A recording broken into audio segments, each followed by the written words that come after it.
Mike, were you surprised by the outcome of this, that Fred Bathon resigned, or rather confessed, pleaded guilty, without any kind of formal charging and trial? No, as you might know, I'm on the county board and I've been on there since '06, so we've been hearing about what Mr. Bathon has done for quite some time.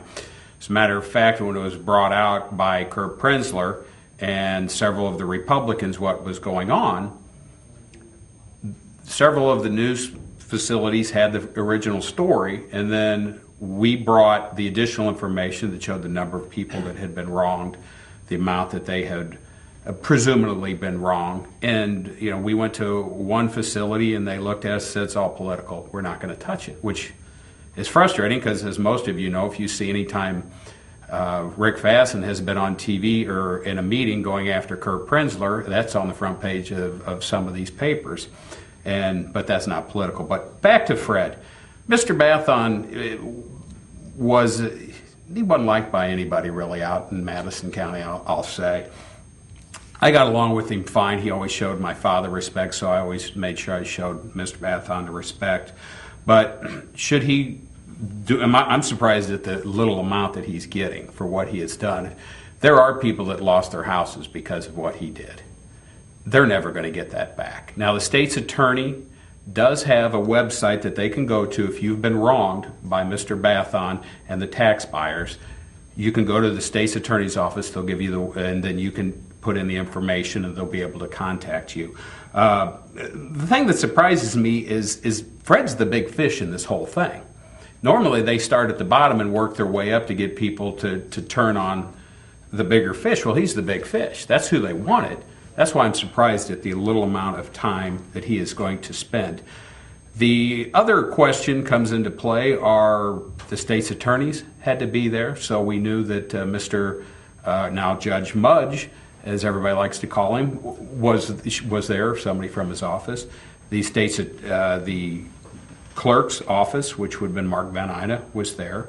And questions that have been asked to me is, what were they doing during this 5-year period where Mr. Bathon was doing this?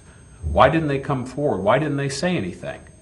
Well, as Pat mentioned, Fred was very blunt, and some people think maybe they were afraid they didn't want to make Fred mad. Well, you made the taxpayers mad.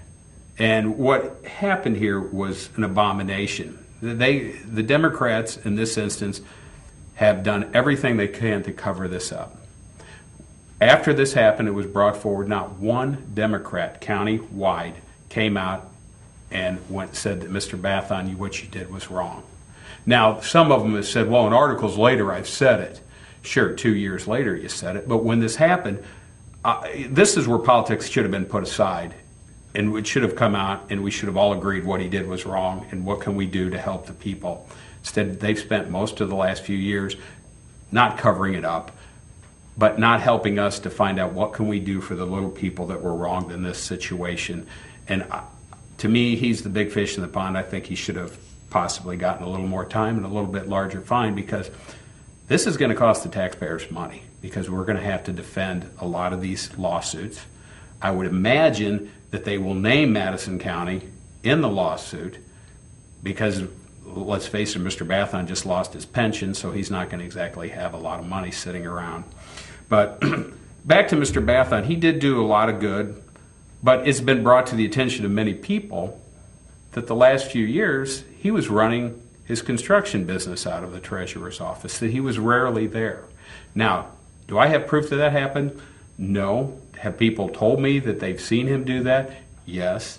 So, Mr. Bathon, although did have a hard childhood, turned it around, did very well, but in the minds of many, what he did is he became a corrupt politician, because he was in a situation where one party ruled, and it just happens to be a party that will take care of their own before they worry about the little people. We need to take a break. We've got more Metro Talk coming up after this.